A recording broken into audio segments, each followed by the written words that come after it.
Judges, Chapter 1. War against remaining Canaanites. It happened, after the death of Joshua, the children of Israel asked of Yahweh, saying, "Who should go up for us first against the Canaanites to fight against them?" Yahweh said, "Judah shall go up. Behold, I have delivered the land into his hand." Judah said to Simeon his brother, "Come up with me into my lot, that we may fight against the Canaanites. And I likewise will go with you into your lot." So Simeon went with him. Judah went up. And Yahweh delivered the Canaanites and the Perizzites into their hand. And they struck of them in Bezek 10,000 men. They found Adoni-Bezek in Bezek, and they fought against him. And they struck the Canaanites and the Perizzites. But Adoni-Bezek fled, and they pursued after him, and caught him, and cut off his thumbs and his great toes. Adoni-Bezek said, 70 kings, having their thumbs and their great toes cut off, gathered their food under my table. As I have done, so God has requited me. They brought him to Jerusalem, and he died there. Jerusalem and Hebron captured. The children of Judah fought against Jerusalem, and took it, and struck it with the edge of the sword, and set the city on fire. Afterward, the children of Judah went down to fight against the Canaanites who lived in the hill country, and in the south, and in the lowland. Judah went against the Canaanites who lived in Hebron. Now the name of Hebron before was Kiriath Arba. And they struck Sheshai, and Ahiman, and Talmai. Additional cities captured. From there he went against the inhabitants of Debir. Now the name of Debir before was Kiriath Sepher. Caleb said, "He who strikes Kiriath Sepher and takes it, to him will I give Axa my daughter as wife." Othniel, the son of Kenaz, Caleb's younger brother, took it, and he gave him Axa his daughter as wife. It happened, when she came to him, that she moved him to ask of her father a field. And she alighted from off her donkey, and Caleb said to her, "What would you like?"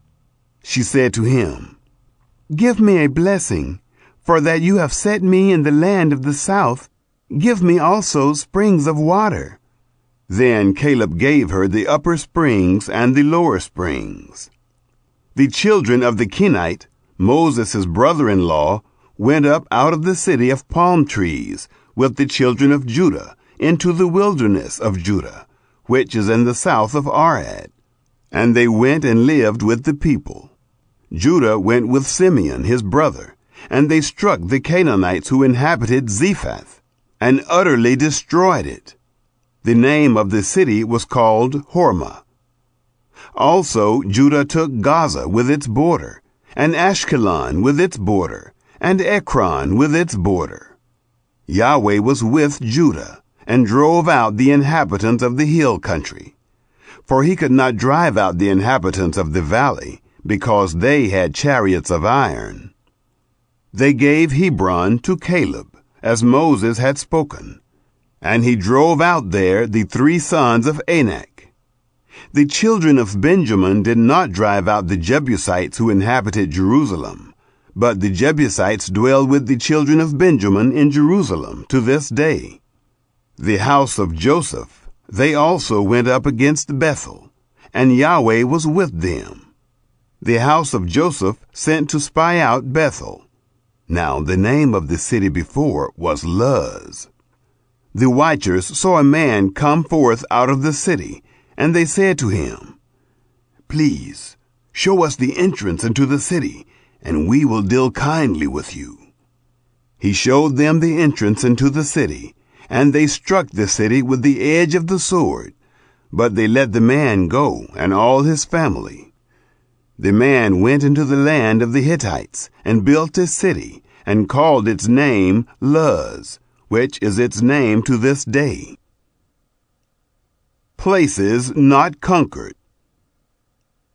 Manasseh did not drive out the inhabitants of Bethshean and its towns, nor of Taanach and its towns, nor the inhabitants of Dor and its towns, nor the inhabitants of Ibleam and its towns, nor the inhabitants of Megiddo and its towns. But the Canaanites would dwell in that land.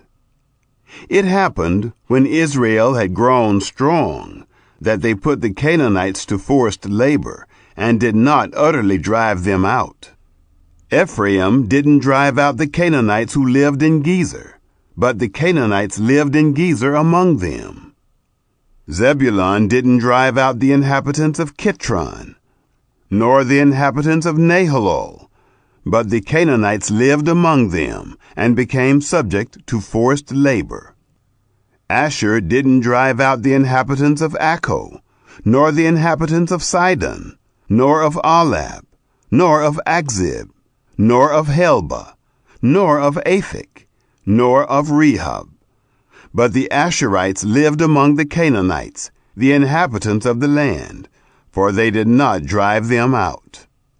Naphtali didn't drive out the inhabitants of Beth-Shemesh, nor the inhabitants of Beth-Anath, but he lived among the Canaanites, the inhabitants of the land. Nevertheless, the inhabitants of Beth-Shemesh and of Beth-Anath became subject to forced labor. The Amorites forced the children of Dan into the hill country, for they would not allow them to come down to the valley. But the Amorites would dwell in Mount Heres, in Ajalon, and in Shaalbim. Yet the hand of the house of Joseph prevailed, so that they became subject to forced labor. The border of the Amorites was from the ascent of Akrabim, from the rock and upward. Chapter 2. Israel rebuked at Bochim. The angel of Yahweh came up from Gilgal to Bochim. He said, I made you to go up out of Egypt, and have brought you to the land which I swore to your fathers. And I said, I will never break my covenant with you, and you shall make no covenant with the inhabitants of this land. You shall break down their altars. But you have not listened to my voice. Why have you done this? Therefore I also said, I will not drive them out from before you, but they shall be as thorns in your sides, and their gods shall be a snare to you. It happened, when the angel of Yahweh spoke these words to all the children of Israel, that the people lifted up their voice and wept. They called the name of that place Bochim, and they sacrificed there to Yahweh. The death of Joshua. Now when Joshua had sent the people away, the children of Israel went every man to his inheritance to possess the land. The people served Yahweh all the days of Joshua, and all the days of the elders who outlived Joshua, who had seen all the great work of Yahweh that he had worked for Israel. Joshua the son of Nun, the servant of Yahweh, died, being 110 years old. They buried him in the border of his inheritance, in Timnath-Heres, in the hill country of Ephraim, on the north of the mountain of Gaash. Also, all that generation were gathered to their fathers, and there arose another generation after them, who didn't know Yahweh, nor yet the work which he had worked for Israel. Israel's unfaithfulness. The children of Israel did that which was evil in the sight of Yahweh, and served the Baals. And they forsook Yahweh, the God of their fathers, who brought them out of the land of Egypt, and followed other gods, of the gods of the peoples who were around them, and bowed themselves down to them. And they provoked Yahweh to anger. They forsook Yahweh, and served Baal and the Ashtaroth. The anger of Yahweh was kindled against Israel, and he delivered them into the hands of spoilers, who despoiled them, and he sold them into the hands of their enemies all around, so that they could not any longer stand before their enemies. Wherever they went out, the hand of Yahweh was against them for evil, as Yahweh had spoken, and as Yahweh had sworn to them, and they were very distressed. Judges raised up. Yahweh raised up judges, who saved them out of the hand of those who despoiled them. Yet they didn't listen to their judges, for they played the prostitute after other gods, and bowed themselves down to them. They turned aside quickly out of the way in which their fathers walked, obeying the commandments of Yahweh, but they didn't do so. When Yahweh raised them up judges, then Yahweh was with the judge, and saved them out of the hand of their enemies all the days of the judge. For it grieved Yahweh because of their groaning, by reason of those who oppressed them and troubled them. But it happened, when the judge was dead, that they turned back, and dealt more corruptly than their fathers, in following other gods to serve them, and to bow down to them.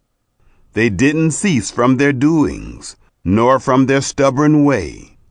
The anger of Yahweh was kindled against Israel, and he said, Because this nation hath transgressed my covenant, which I commanded their fathers, and have not listened to my voice, I also will not henceforth drive out any from before them of the nations that Joshua left when he died, that by them I may prove Israel, whether they will keep the way of Yahweh to walk therein, as their fathers did keep it, or not. So Yahweh left those nations, without driving them out hastily, neither delivered he them into the hand of Joshua. Chapter 3. Nations left to test Israel. Now these are the nations which Yahweh left, to prove Israel by them, even as many of Israel has had not known all the wars of Canaan, only that the generations of the children of Israel might know, to teach them war, at the least such as before knew nothing of it, namely the 5 lords of the Philistines, and all the Canaanites, and the Sidonians, and the Hivites who lived on Mount Lebanon, from Mount Baal Hermon to the entrance of Hamath. They were left to prove Israel by them, to know whether they would listen to the commandments of Yahweh, which he commanded their fathers by Moses. The children of Israel lived among the Canaanites, the Hittites, and the Amorites, and the Perizzites, and the Hivites, and the Jebusites. And they took their daughters to be their wives, and gave their own daughters to their sons, and served their gods. Othniel. The children of Israel did that which was evil in the sight of Yahweh, and forgot Yahweh their God, and served the Baals and the Asheroth. Therefore the anger of Yahweh was kindled against Israel, and he sold them into the hand of Cushan-Rishathaim, king of Mesopotamia. And the children of Israel served Cushan-Rishathaim 8 years. When the children of Israel cried to Yahweh, Yahweh raised up a Savior to the children of Israel, who saved them, even Othniel, the son of Kenaz, Caleb's younger brother. The Spirit of Yahweh came on him, and he judged Israel, and he went out to war. And Yahweh delivered Cushan-Rishathaim, king of Mesopotamia, into his hand. And his hand prevailed against Cushan-Rishathaim. The land had rest 40 years. Othniel, the son of Kenaz, died. Ehud delivers the Israelites. The children of Israel again did that which was evil in the sight of Yahweh. And Yahweh strengthened Eglon, the king of Moab, against Israel, because they had done that which was evil in the sight of Yahweh. He gathered to him the children of Ammon and Amalek, and he went and struck Israel, and they possessed the city of palm trees. The children of Israel served Eglon, the king of Moab, 18 years. But when the children of Israel cried to Yahweh, Yahweh raised them up a Savior, Ehud, the son of Jerah, the Benjamite, a man left-handed. The children of Israel sent tribute by him to Eglon, the king of Moab. Ehud made him a sword which had 2 edges, a cubit in length, and he wore it under his clothing on his right thigh. He offered the tribute to Eglon, king of Moab. Now Eglon was a very fat man. When he had made an end of offering the tribute, he sent away the people who bore the tribute. But he himself turned back from the quarries that were by Gilgal, and said, I have a secret errand to you, king. The king said, Keep silence. All who stood by him went out from him. Ehud came to him, and he was sitting by himself, alone in the cool upper room. Ehud said, I have a message from God to you. He arose out of his seat. Ehud put forth his left hand and took the sword from his right thigh and thrust it into his body, and the handle also went in after the blade, and the fat closed on the blade, for he didn't draw the sword out of his body, and it came out behind. Then Ehud went forth into the porch, and shut the doors of the upper room on him, and locked them. Now when he was gone out, his servants came, and they saw, and behold, the doors of the upper room were locked. And they said, Surely he is covering his feet in the upper room.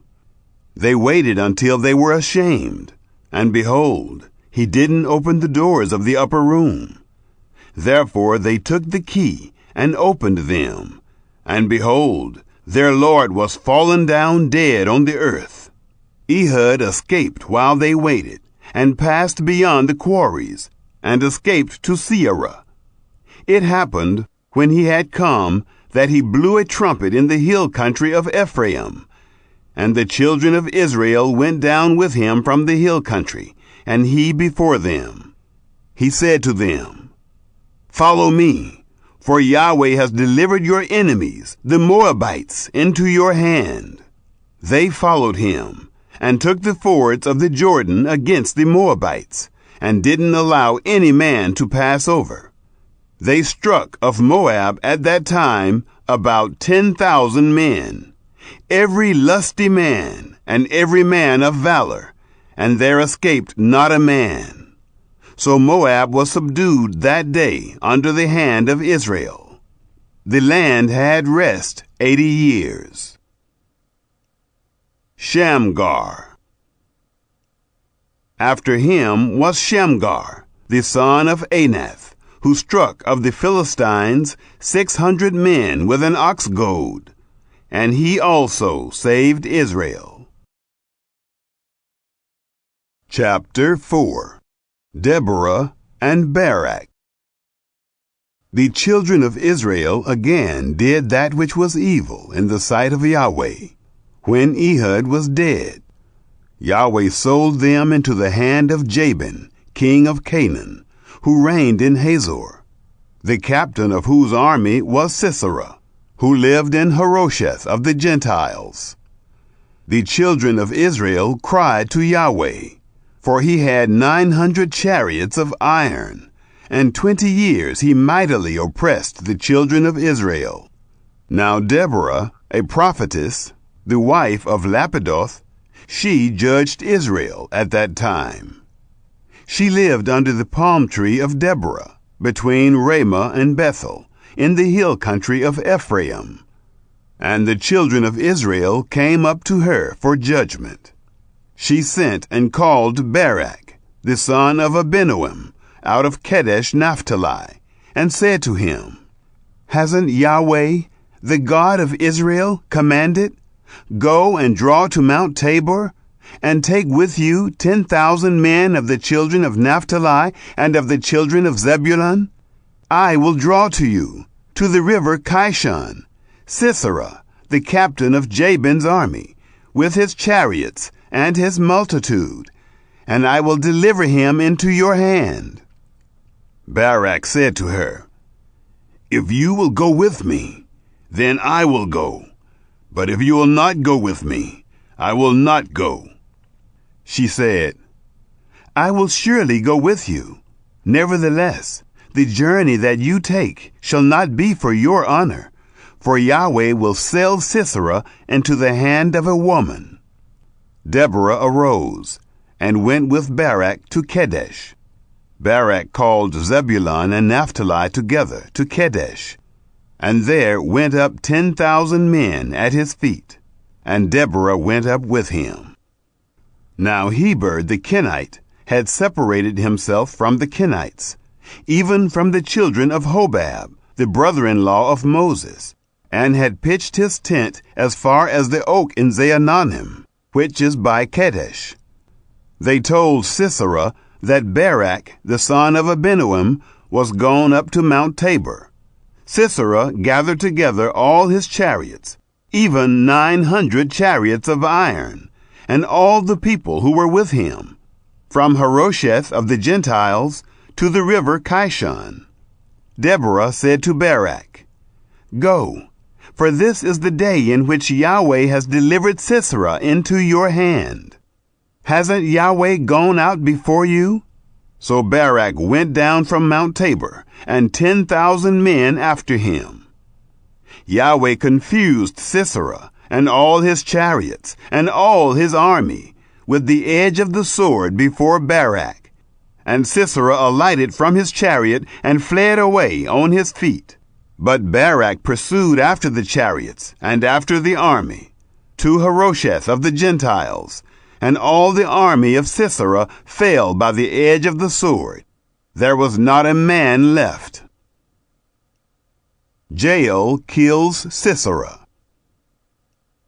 However, Sisera fled away on his feet to the tent of Jael, the wife of Heber the Kenite. For there was peace between Jabin the king of Hazor and the house of Heber the Kenite. Jael went out to meet Sisera, and said to him, Turn in, my lord, turn in to me. Don't be afraid. He came in to her into the tent, and she covered him with a rug.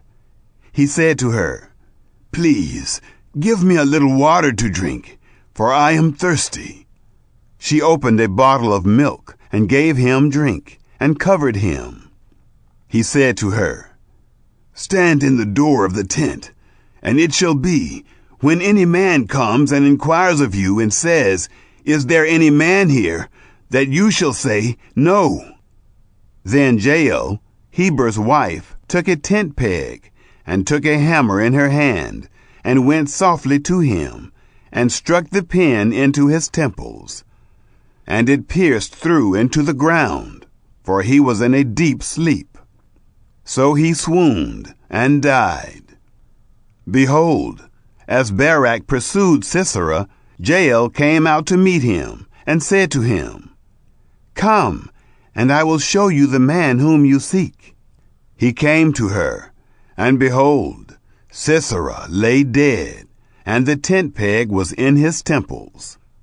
So God subdued on that day Jabin, the king of Canaan, before the children of Israel. The hand of the children of Israel prevailed more and more against Jabin, the king of Canaan, until they had destroyed Jabin, king of Canaan. Chapter 5. The Song of Deborah and Barak. Then Deborah and Barak, the son of Abinoam, sang on that day, saying, Because the leaders took the lead in Israel, because the people offered themselves willingly, be blessed, Yahweh. Hear, you kings, give ear, you princes. Even I will sing to Yahweh. I will sing praise to Yahweh, the God of Israel. Yahweh, when you went forth out of Seir, when you marched out of the field of Edom, the earth trembled, the sky also dropped. Yes, the clouds dropped water. The mountains quaked at the presence of Yahweh, even Sinai, at the presence of Yahweh, the God of Israel. In the days of Shamgar, the son of Anath, in the days of Jael, the highways were unoccupied. The travelers walked through byways. The rulers ceased in Israel. They ceased until I, Deborah, arose, until I arose, a mother in Israel. They chose new gods. Then war was in the gates. Was there a shield or spear seen among 40,000 in Israel? My heart is toward the governors of Israel, who offered themselves willingly among the people. Bless Yahweh. Tell of it, you who ride on white donkeys, you who sit on rich carpets, and you who walk by the way. Far from the noise of archers, in the places of drawing water, there they will rehearse the righteous acts of Yahweh, even the righteous acts of his rule in Israel. Then the people of Yahweh went down to the gates. Awake, awake, Deborah, awake, awake, utter a song. Arise, Barak, and lead away your captives, you son of Abinoam. Then a remnant of the nobles and the people came down. Yahweh came down for me against the mighty. Those whose root is in Amalek came out of Ephraim, after you, Benjamin, among your peoples. Governors come down out of Machir. Those who handle the marshal's staff came out of Zebulun. The princes of Issachar were with Deborah. As was Issachar, so was Barak. They rushed into the valley at his feet. By the watercourses of Reuben, there were great resolves of heart. Why did you sit among the sheepfolds, to hear the whistling for the flocks? At the watercourses of Reuben, there were great searchings of heart. Gilead lived beyond the Jordan. Why did Dan remain in ships? Asher sat still at the haven of the sea, and lived by his creeks. Zebulun was a people that jeopardized their lives to the deaths. Naphtali also, on the high places of the field. The kings came and fought. Then the kings of Canaan fought at Taanach, by the waters of Megiddo. They took no plunder of silver. From the sky the stars fought. From their courses they fought against Sisera. The river Kishon swept them away, that ancient river, the river Kishon. My soul, march on with strength. Then the horse hooves stamped because of the prancings of their strong ones. Curse Meroz, said the angel of Yahweh. Curse bitterly its inhabitants, because they didn't come to help Yahweh against the mighty. Jael shall be blessed above women, the wife of Heber the Kenite. Blessed shall she be above women in the tent. He asked for water. She gave him milk. She brought him butter in a lordly dish. She put her hand to the tent peg, and her right hand to the workman's hammer. With the hammer she struck Sisera. She struck through his head. Yes, she pierced and struck through his temples. At her feet he bowed, he fell, he lay. At her feet he bowed, he fell. Where he bowed, there he fell down dead. Through the window she looked out and cried. Sisera's mother looked through the lattice. Why is his chariot so long in coming? Why do the wheels of his chariots wait? Her wise ladies answered her. Yes, she returned answer to herself. Have they not found? Have they not divided the spoil? A lady, 2 ladies to every man. To Sisera a spoil of dyed garments, a spoil of dyed garments embroidered, of dyed garments embroidered on both sides, on the necks of the spoil. So let all your enemies perish, Yahweh, but let those who love him be as the sun when it rises forth in its strength. Then the land had rest 40 years. Chapter 6. Midian oppresses Israel.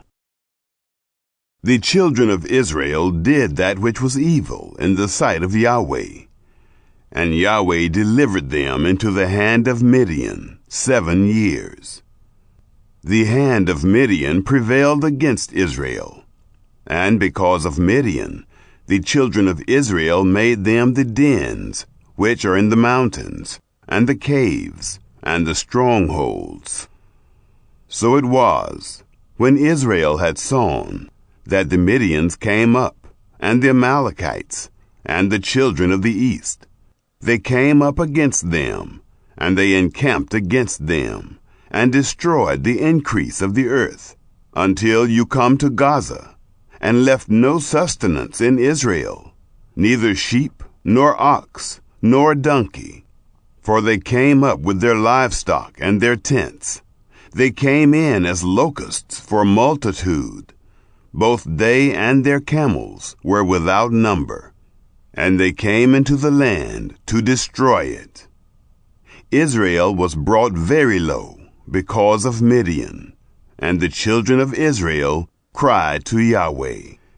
It happened, when the children of Israel cried to Yahweh because of Midian, that Yahweh sent a prophet to the children of Israel, and he said to them, Thus says Yahweh, the God of Israel, I brought you up from Egypt, and brought you forth out of the house of bondage, and I delivered you out of the hand of the Egyptians, and out of the hand of all who oppressed you, and drove them out from before you, and gave you their land.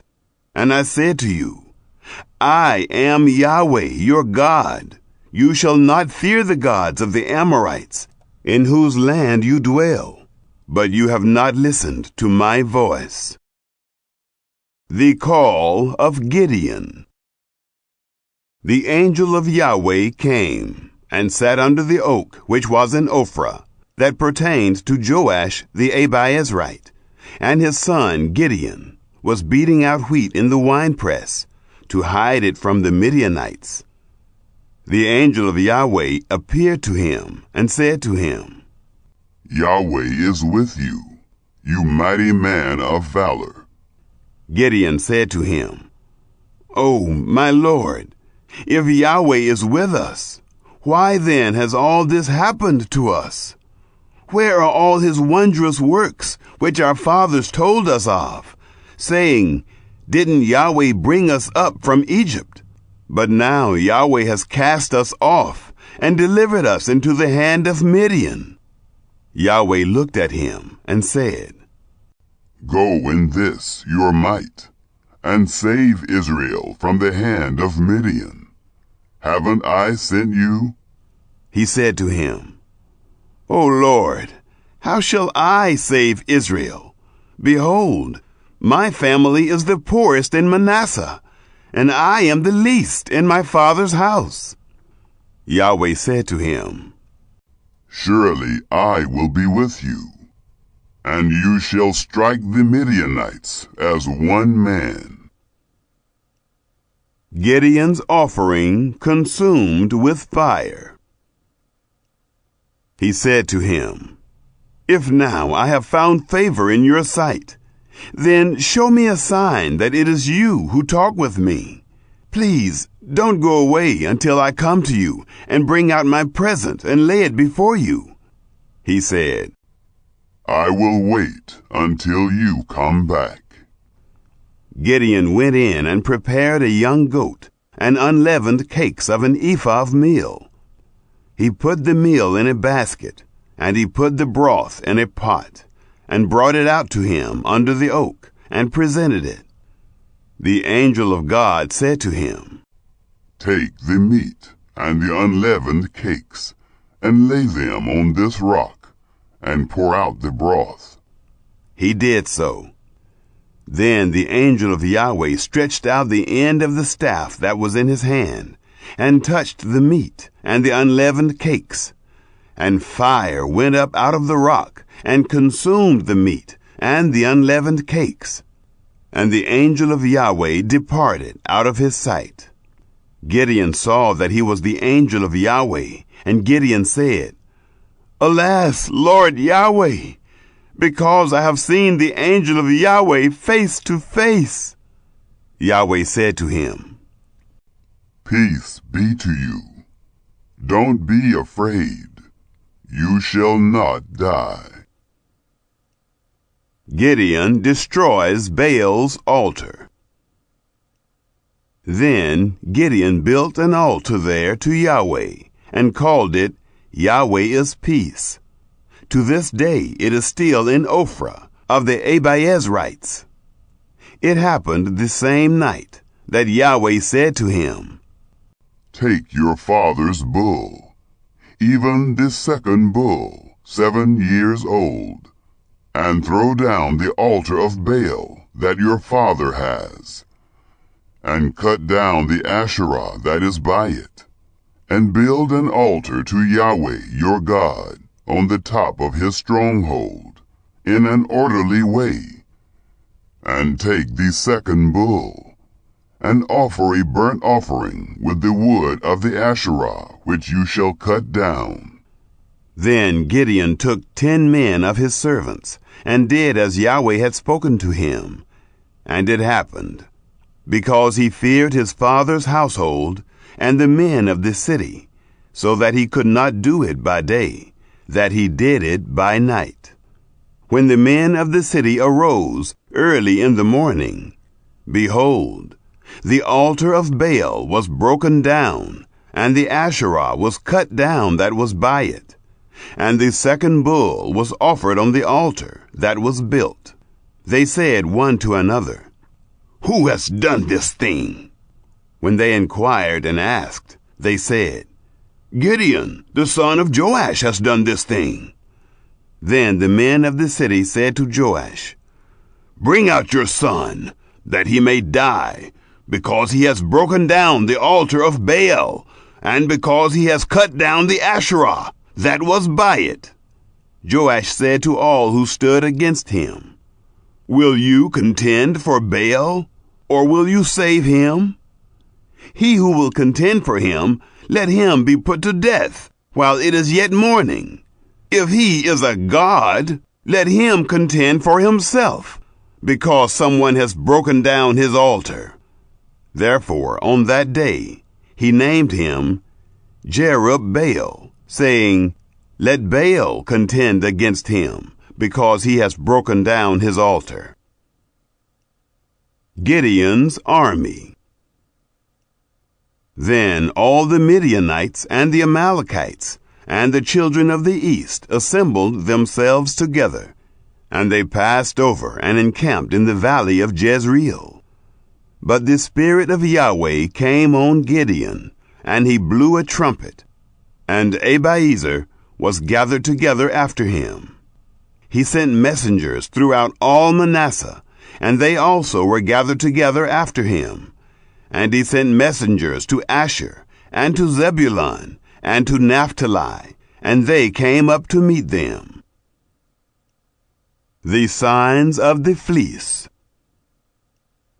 Gideon said to God, "If you will save Israel by my hand, as you have spoken, behold, I will put a fleece of wool on the threshing floor. If there be dew on the fleece only, and it be dry on all the ground, then shall I know that you will save Israel by my hand, as you have spoken." It was so, for he rose up early on the next day, and pressed the fleece together, and wrung the dew out of the fleece, a bowl full of water. Gideon said to God, "Don't let your anger be kindled against me, and I will speak but this once. Please let me make a trial just this once with the fleece. Let it now be dry only on the fleece, and on all the ground let there be dew." God did so that night, for it was dry on the fleece only, and there was dew on all the ground. Chapter 7. Gideon's army of 300. Then Jerubbaal, who is Gideon, and all the people who were with him, rose up early, and encamped beside the spring of Harod, and the camp of Midian was on the north side of them, by the hill of Moreh, in the valley. Yahweh said to Gideon, "The people who are with you are too many for me to give the Midianites into their hand, lest Israel vaunt themselves against me, saying, 'My own hand has saved me.' Now therefore, proclaim in the ears of the people, saying, 'Whoever is fearful and trembling, let him return and depart from Mount Gilead.' 22,000 of the people returned, and 10,000 remained. Yahweh said to Gideon, "The people are still too many. Bring them down to the water, and I will test them for you there. It shall be, that of whom I tell you, this shall go with you, the same shall go with you. And of whoever I tell you, this shall not go with you, the same shall not go." So he brought down the people to the water. And Yahweh said to Gideon, "Everyone who laps of the water with his tongue, like a dog laps, you shall set him by himself. Likewise, everyone who bows down on his knees to drink." The number of those who lapped, putting their hand to their mouth, was 300 men. But all the rest of the people bowed down on their knees to drink water. Yahweh said to Gideon, "By the 300 men who lapped will I save you, and deliver the Midianites into your hand. Let all the other people go, each to his own place."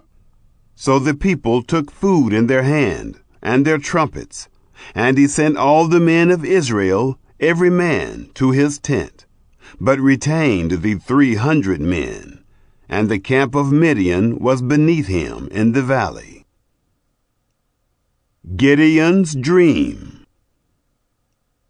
It happened the same night that Yahweh said to him, "Arise, go down into the camp, for I have delivered it into your hand.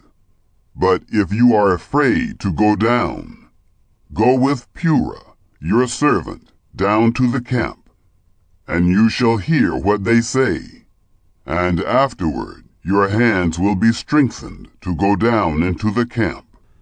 Then he went down with Purah his servant to the outermost part of the armed men who were in the camp, the Midianites and the Amalekites, and all the children of the east lay along in the valley like locusts for multitude, and their camels were without number, as the sand which is on the seashore, for multitude.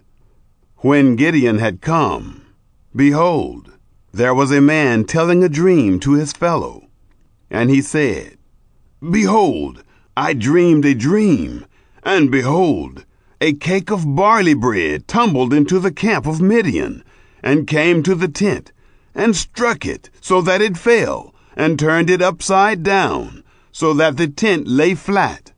His fellow answered, This is nothing other than the sword of Gideon, the son of Joash, a man of Israel. God has delivered Midian into his hand, with all the army. Gideon defeats Midian. It was so, when Gideon heard the telling of the dream and its interpretation, that he worshipped, and he returned into the camp of Israel, and said, Arise, for Yahweh has delivered the army of Midian into your hand. He divided the 300 men into 3 companies, and he put into the hands of all of them trumpets and empty pitchers, with torches within the pitchers. He said to them, Watch me, and do likewise. Behold, when I come to the outermost part of the camp, it shall be that, as I do, so you shall do. When I blow the trumpet, I and all who are with me, then blow the trumpets also on every side of all the camp, and shout, For Yahweh, and for Gideon. So Gideon and the 100 men who were with him came to the outermost part of the camp, in the beginning of the middle watch, when they had but newly set the watch. And they blew the trumpets, and broke in pieces the pitchers that were in their hands. The 3 companies blew the trumpets, and broke the pitchers, and held the torches in their left hands, and the trumpets in their right hands with which to blow. And they shouted, The sword of Yahweh, and of Gideon. They stood every man in his place around the camp, and all the army ran, and they shouted and put them to flight. They blew the 300 trumpets, and Yahweh set every man's sword against his fellow, and against all the army. And the army fled as far as Bethshittah, toward Zerah, as far as the border of Abel-Meholah, by Tabbath. The men of Israel were gathered together out of Naphtali, and out of Asher, and out of all Manasseh, and pursued after Midian. Gideon sent messengers throughout all the hill country of Ephraim, saying, Come down against Midian, and take before them the waters, as far as Bethbara, even the Jordan. So all the men of Ephraim were gathered together, and took the waters as far as Bethbara, even the Jordan. They took the 2 princes of Midian, Oreb and Zeeb, and they killed Oreb at the rock of Oreb, and Zeeb they killed at the winepress of Zeeb, and pursued Midian. And they brought the heads of Oreb and Zeeb to Gideon beyond the Jordan. Chapter 8. Gideon defeats Zebah and Zalmunna. The men of Ephraim said to him, Why have you treated us this way, that you didn't call us when you went to fight with Midian? They rebuked him sharply. He said to them, What have I now done in comparison with you? Isn't the gleaning of the grapes of Ephraim better than the vintage of Abiezer? God has delivered into your hand the princes of Midian, Oreb and Zeeb. What was I able to do in comparison with you? Then their anger was abated toward him, when he had said that. Gideon came to the Jordan and passed over, he and the 300 men who were with him, faint, yet pursuing. He said to the men of Succoth, Please give loaves of bread to the people who follow me, for they are faint, and I am pursuing after Zebah and Zalmunna, the kings of Midian. The princes of Succoth said, Are the hands of Zebah and Zalmunna now in your hand, that we should give bread to your army? Gideon said, "Therefore, when Yahweh has delivered Zebah and Zalmunna into my hand, then I will tear your flesh with the thorns of the wilderness and with briars." He went up there to Penuel, and spoke to them in the same way. And the men of Penuel answered him as the men of Succoth had answered. He spoke also to the men of Penuel, saying, "When I come again in peace, I will break down this tower." Now Zebah and Zalmunna were in Karkor, and their armies with them, about 15,000 men, all who were left of all the army of the children of the east. For there fell 120,000 men who drew sword. Gideon went up by the way of those who lived in tents on the east of Nobah and Jogbehah, and struck the army, for the army was secure. Zebah and Zalmunna fled, and he pursued after them, and he took the 2 kings of Midian, Zebah and Zalmunna, and confused all the army. Gideon, the son of Joash, returned from the battle, from the ascent of Heres. He caught a young man of the men of Succoth, and inquired of him. And he described for him the princes of Succoth, and its elders, 77 men. He came to the men of Succoth, and said, "See Zebah and Zalmunna, concerning whom you taunted me, saying, Are the hands of Zebah and Zalmunna now in your hand, that we should give bread to your men who are weary?" He took the elders of the city, and thorns of the wilderness and briars, and with them he taught the men of Succoth. He broke down the tower of Penuel, and killed the men of the city. Then he said to Zebah and Zalmunna, "What kind of men were they whom you killed at Tabor?" They answered, "They were like you. Each one resembled the children of a king."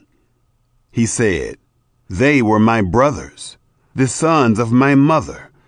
As Yahweh lives, if you had saved them alive, I would not kill you."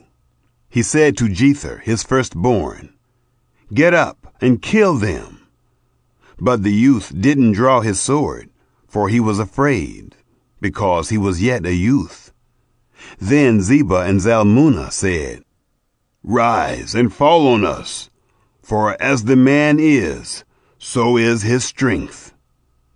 Gideon arose and killed Zebah and Zalmunna, and took the crescents that were on their camels' necks. Gideon's ephod. Then the men of Israel said to Gideon, "Rule over us, both you and your son's son also, for you have saved us out of the hand of Midian." Gideon said to them, "I will not rule over you, neither shall my son rule over you. Yahweh shall rule over you." Gideon said to them, "I would make a request of you, that you would give me every man the earrings of his spoil." For they had golden earrings, because they were Ishmaelites. They answered, "We will willingly give them." They spread a garment, and every man threw the earrings of his spoil into it. The weight of the golden earrings that he requested was 1,700 shekels of gold, besides the crescents, and the pendants, and the purple clothing that was on the kings of Midian, and besides the chains that were about their camels' necks. Gideon made an ephod of it, and put it in his city, even in Ophrah, and all Israel played the prostitute after it there, and it became a snare to Gideon, and to his house. 40 years of peace. So Midian was subdued before the children of Israel, and they lifted up their heads no more. The land had rest 40 years in the days of Gideon. Jerubbaal, the son of Joash, went and lived in his own house. Gideon had 70 sons conceived from his body, for he had many wives. His concubine, who was in Shechem, she also bore him a son, and he named him Abimelech. Gideon's death. Gideon, the son of Joash, died in a good old age, and was buried in the tomb of Joash his father, in Ophrah of the Abiezrites. It happened, as soon as Gideon was dead, that the children of Israel turned again, and played the prostitute after the Baals, and made Baal-berith their god. The children of Israel didn't remember Yahweh their God, who had delivered them out of the hand of all their enemies on every side. Neither did they show kindness to the house of Jerubbaal, who is Gideon, according to all the goodness which he had shown to Israel. Chapter 9. Abimelech's Conspiracy. Abimelech, the son of Jerubbaal, went to Shechem to his mother's brothers, and spoke with them, and with all the family of the house of his mother's father, saying, Please speak in the ears of all the men of Shechem. Is it better for you that all the sons of Jerubbaal, who are 70 persons, rule over you, or that one rule over you? Remember also that I am your bone and your flesh. His mother's brothers spoke of him in the ears of all the men of Shechem all these words, and their hearts inclined to follow Abimelech, for they said, He is our brother. They gave him 70 pieces of silver out of the house of Baal-berith, with which Abimelech hired vain and light fellows, who followed him. He went to his father's house at Ophrah, and killed his brothers, the sons of Jerubbaal, being 70 persons, on one stone. But Jotham, the youngest son of Jerubbaal, was left, for he hid himself. All the men of Shechem assembled themselves together, and all the house of Millo, and went and made Abimelech king, by the oak of the pillar that was in Shechem. Jotham's Parable. When they told it to Jotham, he went and stood on the top of Mount Gerizim, and lifted up his voice, and cried, and said to them, Listen to me, you men of Shechem, that God may listen to you. The trees went forth on a time, to anoint a king over them. And they said to the olive tree, Reign over us. But the olive tree said to them, Should I leave my fatness, with which by me they honor God and man, and go to wave back and forth over the trees? The trees said to the fig tree, Come and reign over us. But the fig tree said to them, Should I leave my sweetness and my good fruit, and go to wave back and forth over the trees? The trees said to the vine, Come and reign over us. The vine said to them, Should I leave my new wine, which cheers God and man, and go to wave back and forth over the trees? Then all the trees said to the bramble, Come and reign over us. The bramble said to the trees, If in truth you anoint me king over you, then come and take refuge in my shade. And if not, let fire come out of the bramble, and devour the cedars of Lebanon. Now therefore, if you have dealt truly and righteously, in that you have made Abimelech king, and if you have dealt well with Jerubbaal and his house, and have done to him according to the deserving of his hands, for my father fought for you, and risked his life, and delivered you out of the hand of Midian, and you have risen up against my father's house this day, and have slain his sons, 70 persons, on one stone, and have made Abimelech, the son of his female servant, king over the men of Shechem, because he is your brother. If you then have dealt truly and righteously with Jerubbaal and with his house this day, then rejoice in Abimelech, and let him also rejoice in you. But if not, let fire come out from Abimelech, and devour the men of Shechem, and the house of Millo.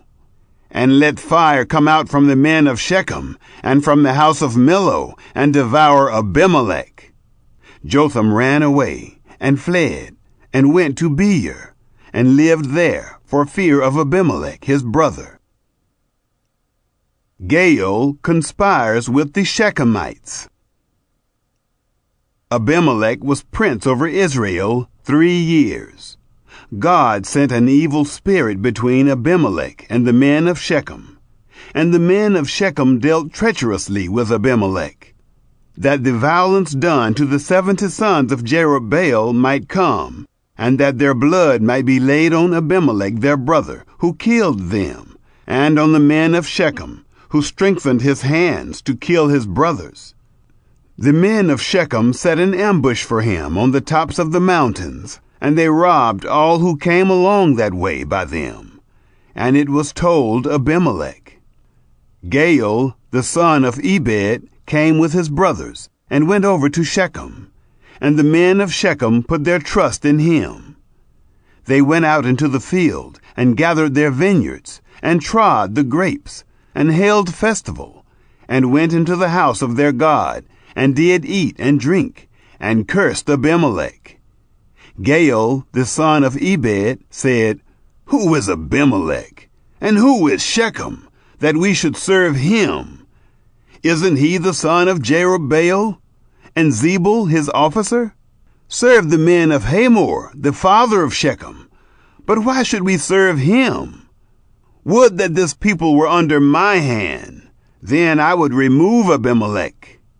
He said to Abimelech, Increase your army, and come out. When Zebul, the ruler of the city, heard the words of Gaal, the son of Ebed, his anger was kindled. He sent messengers to Abimelech craftily, saying, Behold, Gaal, the son of Ebed, and his brothers are come to Shechem, and behold, they constrain the city to take part against you. Now therefore, go up by night, you and the people who are with you, and lie in wait in the field. And it shall be that in the morning, as soon as the sun is up, you shall rise early and rush on the city, and behold, when he and the people who are with him come out against you, then may you do to them as you shall find occasion. Abimelech sows the city with salt. Abimelech rose up, and all the people who were with him, by night, and they laid wait against Shechem in 4 companies. Gaal, the son of Ebed, went out, and stood in the entrance of the gate of the city. And Abimelech rose up, and the people who were with him, from the ambush. When Gaal saw the people, he said to Zebul, Behold, people are coming down from the tops of the mountains. Zebul said to him, You see the shadow of the mountains as if they were men. Gaal spoke again and said, Behold, people are coming down by the middle of the land, and one company comes by the way of the oak of Meonanim. Then Zebul said to him, Now where is your mouth, that you said, Who is Abimelech, that we should serve him? Isn't this the people that you have despised? Please go out now and fight with them. Gaal went out before the men of Shechem and fought with Abimelech. Abimelech chased him, and he fled before him, and many fell wounded, even to the entrance of the gate. Abimelech lived at Arumah, and Zebul drove out Gaal and his brothers, that they should not dwell in Shechem. It happened on the next day that the people went out into the field, and they told Abimelech. He took the people and divided them into 3 companies, and laid wait in the field. And he looked, and behold, the people came forth out of the city. He rose up against them and struck them. Abimelech and the companies that were with him rushed forward, and stood in the entrance of the gate of the city. And the 2 companies rushed on all who were in the field, and struck them. Abimelech fought against the city all that day, and he took the city, and killed the people who were therein, and he beat down the city, and sowed it with salt.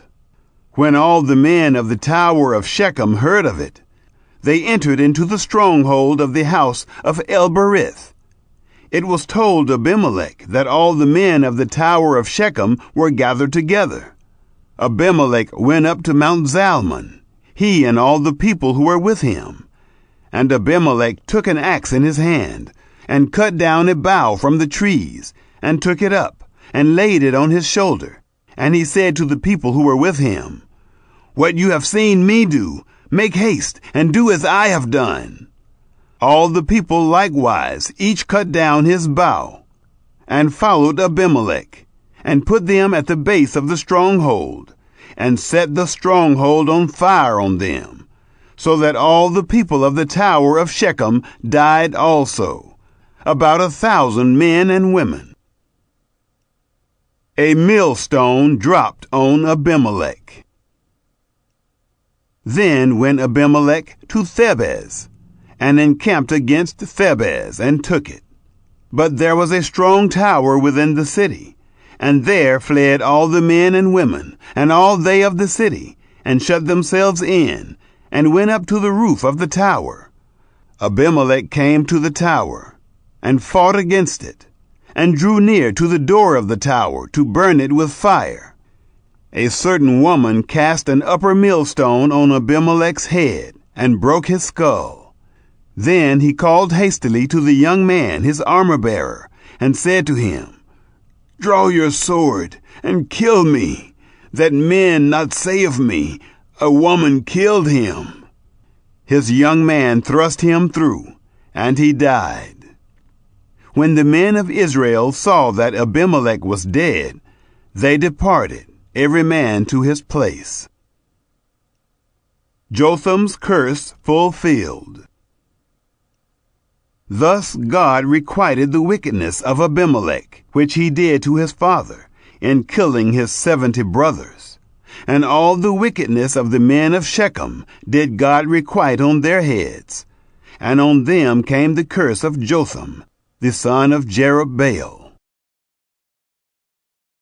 Chapter 10. Tola leads Israel. After Abimelech, there arose to save Israel Tola, the son of Puah, the son of Dodo, a man of Issachar, and he lived in Shamer, in the hill country of Ephraim. He judged Israel 23 years, and died, and was buried in Shamer. Jair leads Israel. After him arose Jair, the Gileadite, and he judged Israel 22 years. He had 30 sons who rode on 30 donkey colts, and they had 30 cities, which are called Havoth Jair to this day, which are in the land of Gilead.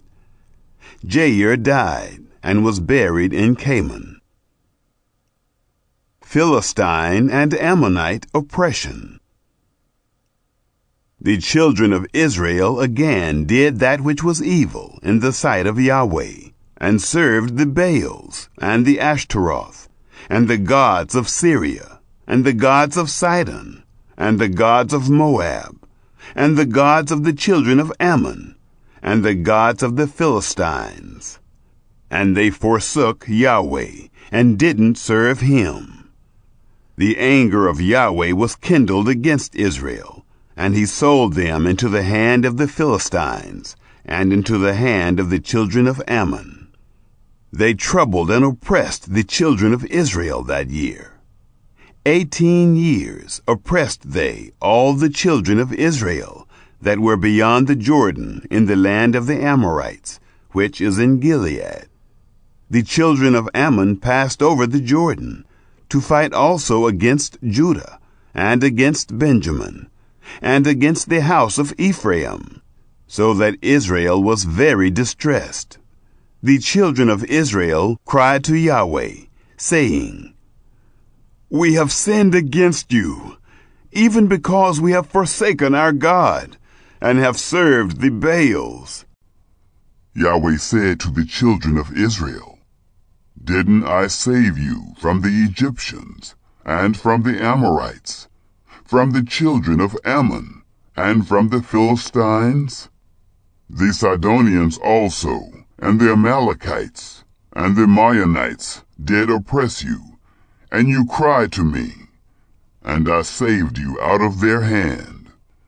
Yet you have forsaken me, and served other gods. Therefore I will save you no more. Go and cry to the gods which you have chosen. Let them save you in the time of your distress. The children of Israel said to Yahweh, "We have sinned. Do you to us whatever seems good to you. Only deliver us, please, this day." They put away the foreign gods from among them, and served Yahweh. And his soul was grieved for the misery of Israel. Then the children of Ammon were gathered together, and encamped in Gilead. The children of Israel assembled themselves together, and encamped in Mizpah. The people, the princes of Gilead, said one to another, "What man is he who will begin to fight against the children of Ammon? He shall be head over all the inhabitants of Gilead." Chapter 11. Jephthah delivers Israel. Now Jephthah the Gileadite was a mighty man of valor, and he was the son of a prostitute. And Gilead became the father of Jephthah. Gilead's wife bore him sons. And when his wife's sons grew up, they drove out Jephthah, and said to him, "You shall not inherit in our father's house, for you are the son of another woman." Then Jephthah fled from his brothers, and lived in the land of Tob. And there were gathered vain fellows to Jephthah, and they went out with him. It happened after a while that the children of Ammon made war against Israel. It was so that when the children of Ammon made war against Israel, the elders of Gilead went to get Jephthah out of the land of Tob. And they said to Jephthah, "Come and be our chief, that we may fight with the children of Ammon." Jephthah said to the elders of Gilead, "Didn't you hate me and drive me out of my father's house? Why have you come to me now when you are in distress?" The elders of Gilead said to Jephthah, "Therefore we have turned again to you now, that you may go with us and fight with the children of Ammon, and you shall be our head over all the inhabitants of Gilead." Jephthah said to the elders of Gilead, "If you bring me home again to fight with the children of Ammon, and Yahweh deliver them before me, shall I be your head?" The elders of Gilead said to Jephthah, "Yahweh shall be witness between us. Surely, according to your word, so will we do." Then Jephthah went with the elders of Gilead, and the people made him head and chief over them. And Jephthah spoke all his words before Yahweh in Mizpah. Jephthah sent messengers to the king of the children of Ammon, saying, "What have you to do with me, that you have come to me to fight against my land?" The king of the children of Ammon answered to the messengers of Jephthah, "Because Israel took away my land when he came up out of Egypt, from the Arnon, even to the Jabbok, and to the Jordan. Now, therefore, restore those lands again, peaceably." Jephthah sent messengers again to the king of the children of Ammon, and he said to them, "Thus says Jephthah, Israel didn't take away the land of Moab, nor the land of the children of Ammon. But when they came up from Egypt, and Israel went through the wilderness to the Red Sea, and came to Kadesh, then Israel sent messengers to the king of Edom, saying, "Please, let me pass through your land."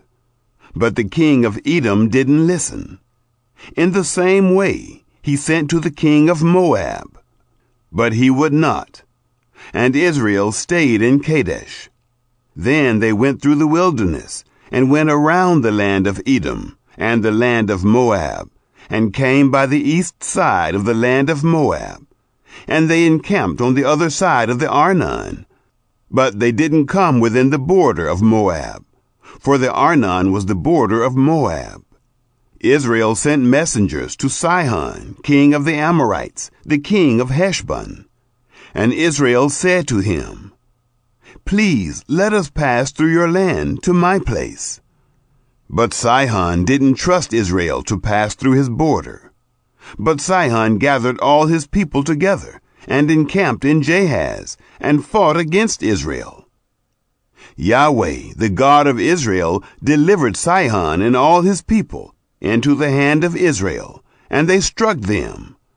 So Israel possessed all the land of the Amorites, the inhabitants of that country. They possessed all the border of the Amorites, from the Arnon even to the Jabbok, and from the wilderness even to the Jordan. So now Yahweh, the God of Israel, has dispossessed the Amorites from before his people Israel. And should you possess them?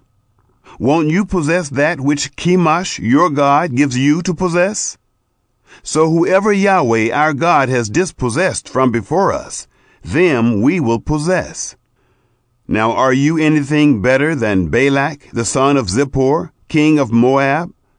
Did he ever strive against Israel, or did he ever fight against them?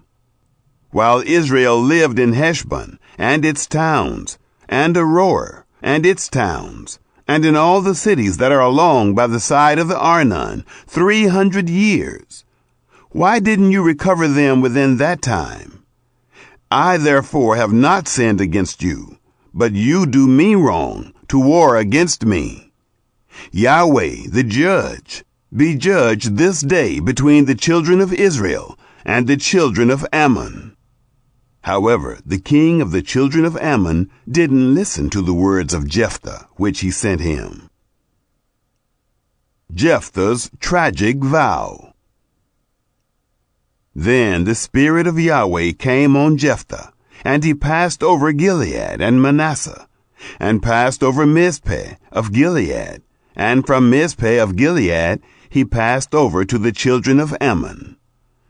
Jephthah vowed a vow to Yahweh, and said, "If you will indeed deliver the children of Ammon into my hand, then it shall be that whatever comes forth from the doors of my house to meet me, when I return in peace from the children of Ammon, it shall be Yahweh's, and I will offer it up for a burnt offering." So Jephthah passed over to the children of Ammon to fight against them, and Yahweh delivered them into his hand. He struck them from Aroer until you come to Minnith, even 20 cities, and to Abel-keramim, with a very great slaughter. So the children of Ammon were subdued before the children of Israel. Jephthah came to Mizpah, to his house, and behold, his daughter came out to meet him with tambourines and with dances, and she was his only child. Besides her, he had neither son nor daughter. It happened when he saw her that he tore his clothes and said, "Alas, my daughter, you have brought me very low, and you are one of those who trouble me. For I have opened my mouth to Yahweh, and I can't go back." She said to him, "My father, you have opened your mouth to Yahweh. Do to me according to that which has proceeded out of your mouth, because Yahweh has taken vengeance for you on your enemies, even on the children of Ammon." She said to her father, "Let this thing be done for me. Let me alone 2 months, that I may depart and go down on the mountains, and bewail my virginity, I and my companions." He said, "Go." He sent her away for 2 months, and she departed, she and her companions, and mourned her virginity on the mountains. It happened at the end of 2 months that she returned to her father, who did with her according to his vow which he had vowed, and she was a virgin. It was a custom in Israel that the daughters of Israel went yearly to celebrate the daughter of Jephthah, the Gileadite, 4 days in a year. Chapter 12. Jephthah defeats Ephraim.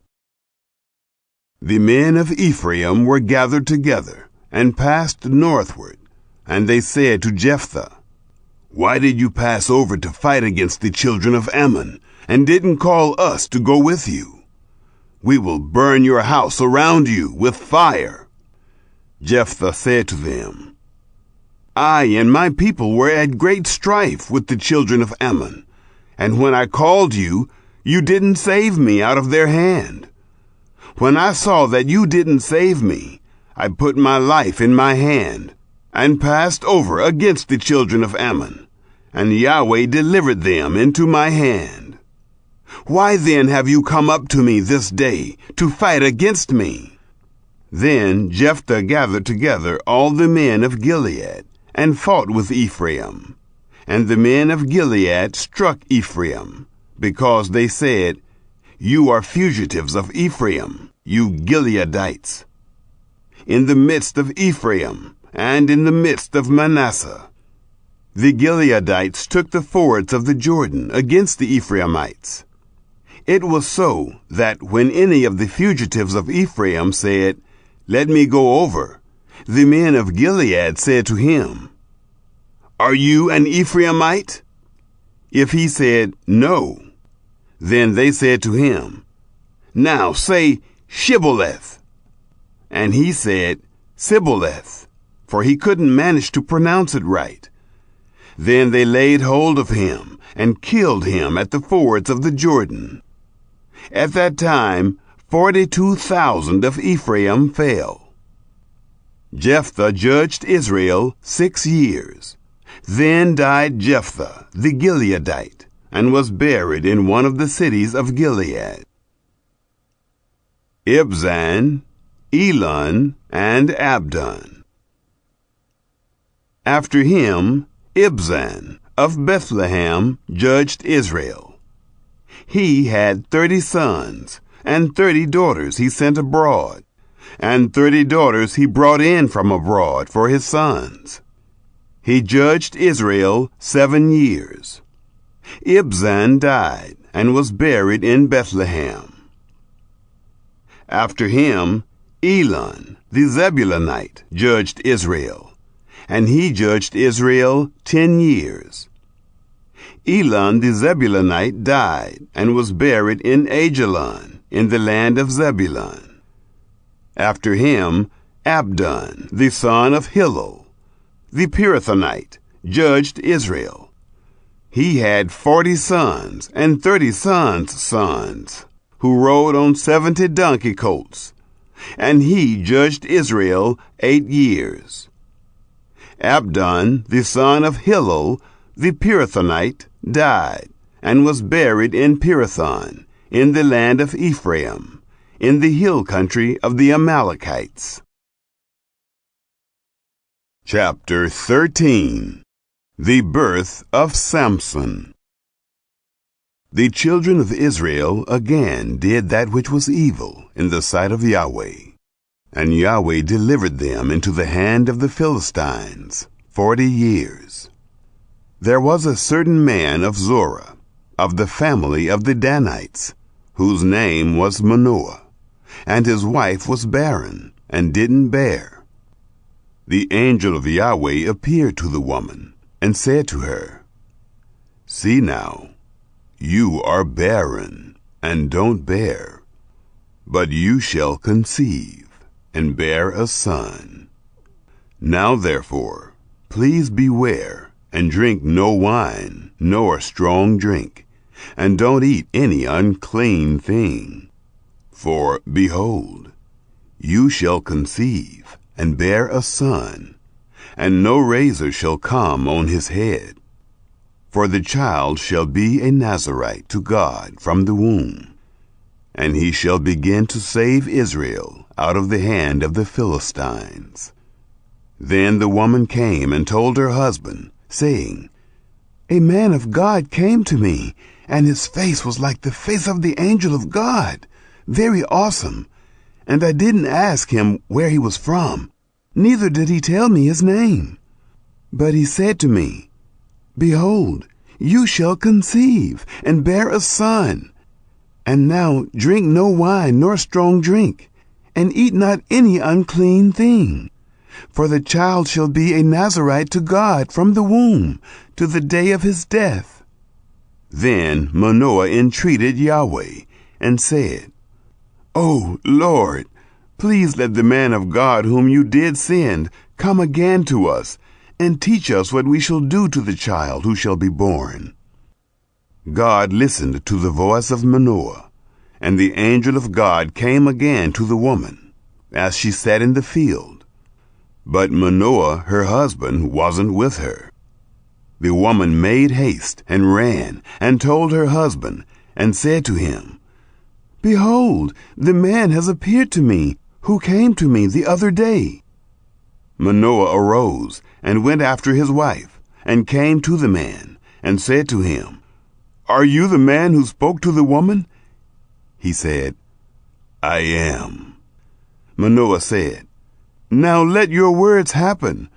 What shall be the ordering of the child, and how shall we do to him? The angel of Yahweh said to Manoah, Of all that I said to the woman, let her beware. She may not eat of anything that comes of the vine, neither let her drink wine or strong drink, nor eat any unclean thing. All that I commanded her, let her observe. Manoah said to the angel of Yahweh, Please, let us detain you, that we may make a young goat ready for you. The angel of Yahweh said to Manoah, Though you detain me, I won't eat of your bread, and if you will prepare a burnt offering, you must offer it to Yahweh. For Manoah didn't know that he was the angel of Yahweh.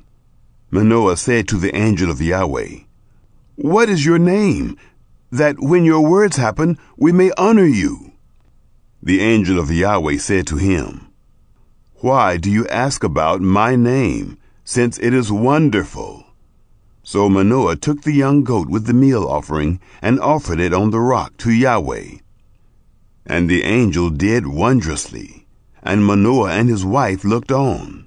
For it happened, when the flame went up toward the sky from off the altar, that the angel of Yahweh ascended in the flame of the altar. And Manoah and his wife looked on, and they fell on their faces to the ground. But the angel of Yahweh did no more appear to Manoah or to his wife. Then Manoah knew that he was the angel of Yahweh. Manoah said to his wife, We shall surely die, because we have seen God. But his wife said to him, If Yahweh were pleased to kill us, he wouldn't have received a burnt offering and a meal offering at our hand.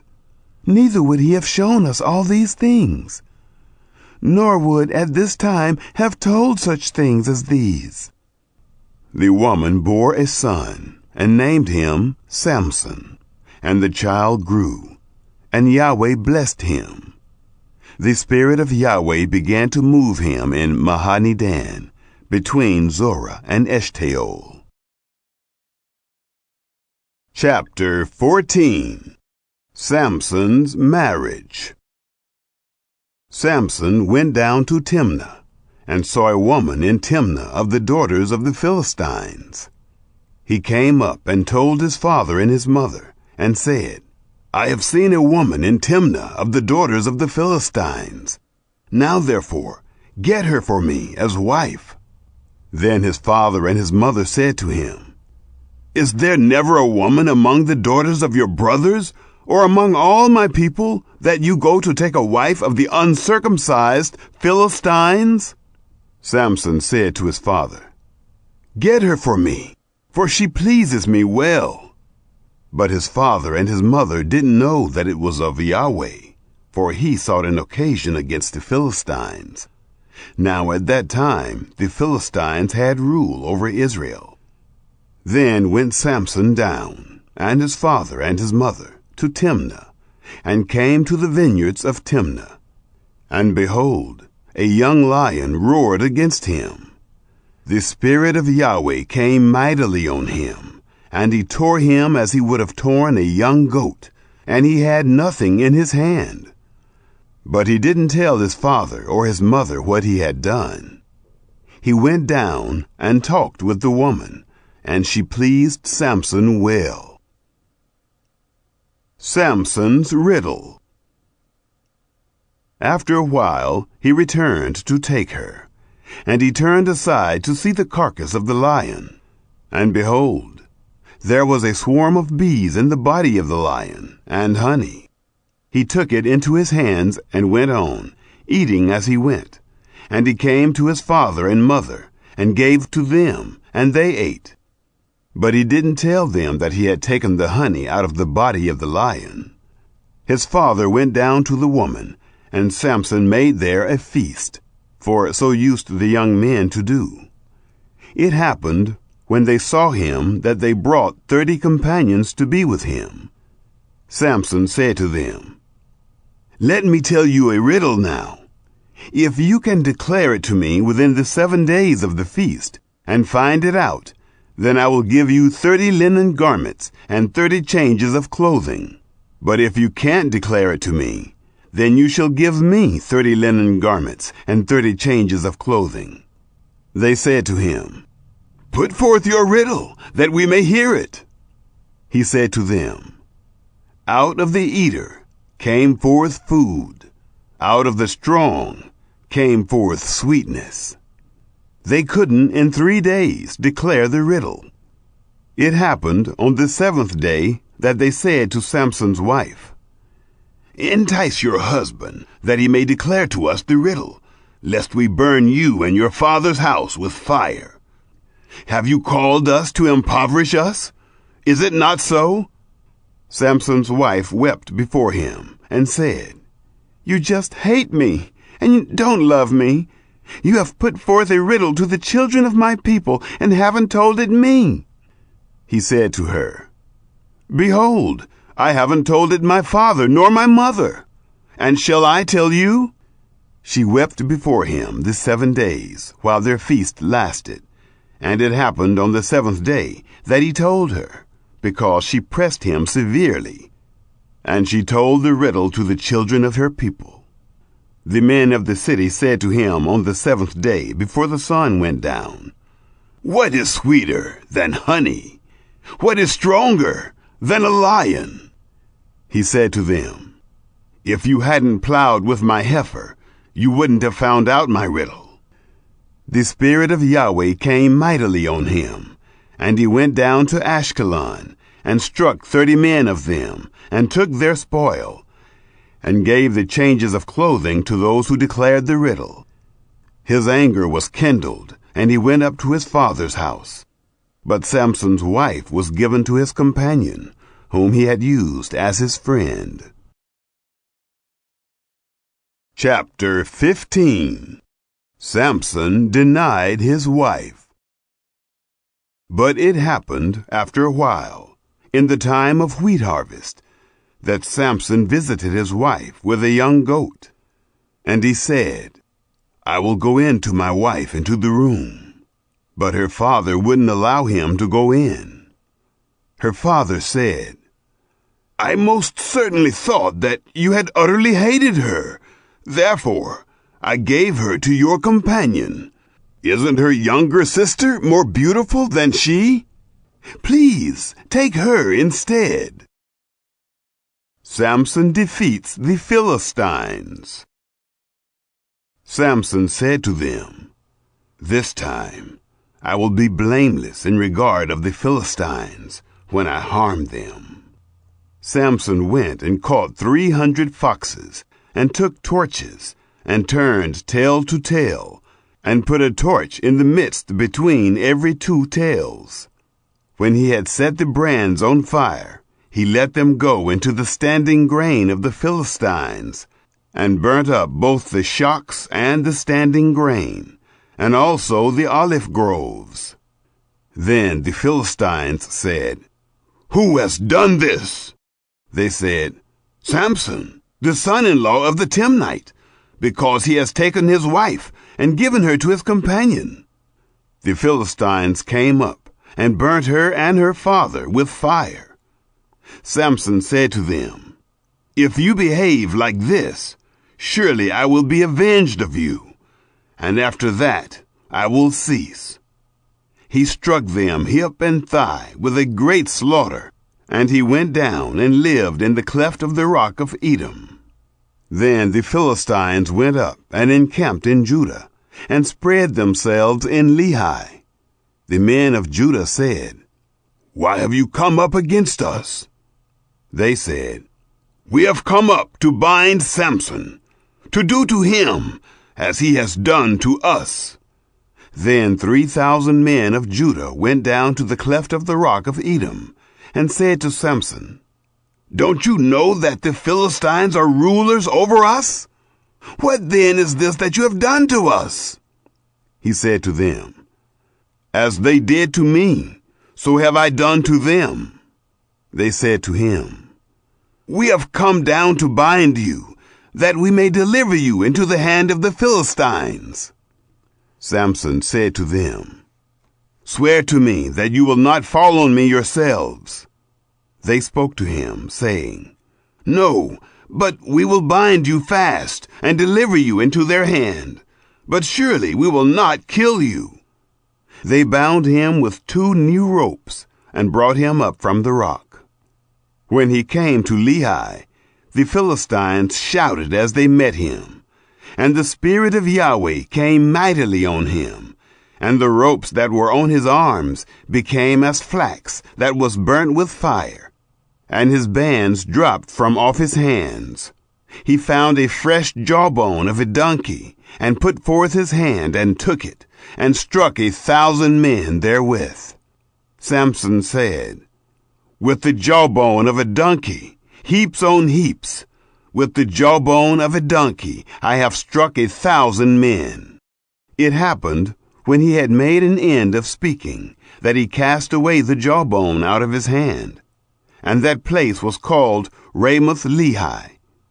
He was very thirsty, and called on Yahweh, and said, "You have given this great deliverance by the hand of your servant, and now shall I die for thirst, and fall into the hand of the uncircumcised?" But God split the hollow place that is in Lehi, and water came out of it. When he had drunk, his spirit came again, and he revived. Therefore its name was called En-Hakkore, which is in Lehi, to this day. He judged Israel in the days of the Philistines 20 years. Chapter 16. Samson escapes Gaza. Samson went to Gaza, and saw there a prostitute, and went in to her. It was told the Gazites, saying, "Samson is here." They surrounded him, and laid wait for him all night in the gate of the city, and were quiet all the night, saying, "Let be until morning light, then we will kill him." Samson lay until midnight, and arose at midnight, and laid hold of the doors of the gate of the city, and the 2 posts, and plucked them up, bar and all, and put them on his shoulders, and carried them up to the top of the mountain that is before Hebron. Samson and Delilah. It came to pass afterward that he loved a woman in the valley of Sorek, whose name was Delilah.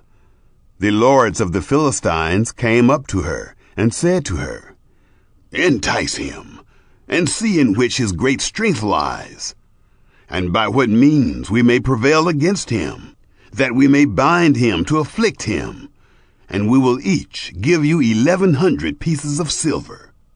Delilah said to Samson, "Please tell me where your great strength lies, and what you might be bound to afflict you."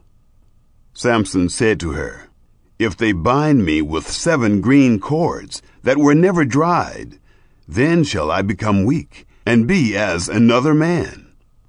Then the lords of the Philistines brought up to her 7 green cords which had not been dried, and she bound him with them.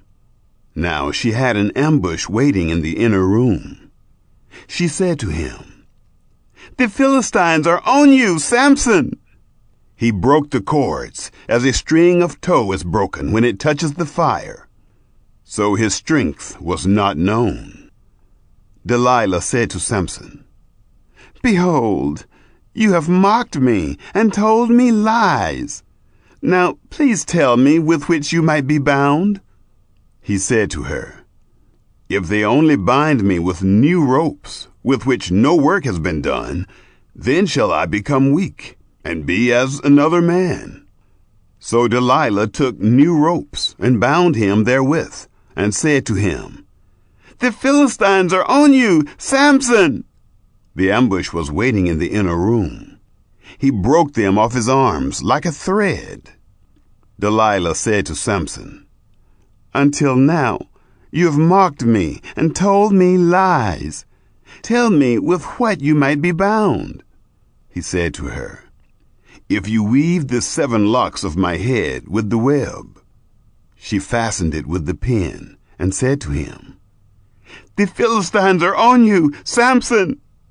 He awakened out of his sleep and plucked away the pin of the beam and the web. Delilah discovers the secret. She said to him, "How can you say, 'I love you,' when your heart is not with me? You have mocked me these 3 times and have not told me where your great strength lies." It happened when she pressed him daily with her words and urged him, that his soul was troubled to death. He told her all his heart and said to her, "No razor has ever come on my head, for I have been a Nazirite to God from my mother's womb. If I am shaved, then my strength will go from me, and I will become weak and be like any other man." When Delilah saw that he had told her all his heart, she sent and called for the lords of the Philistines, saying, "Come up this once, for he has told me all his heart." Then the lords of the Philistines came up to her and brought the money in their hand. She made him sleep on her knees, and she called for a man and shaved off the 7 locks of his head. And she began to afflict him, and his strength went from him. She said, "The Philistines are upon you, Samson." He awoke out of his sleep and said, "I will go out as at other times and shake myself free." But he didn't know that Yahweh had departed from him.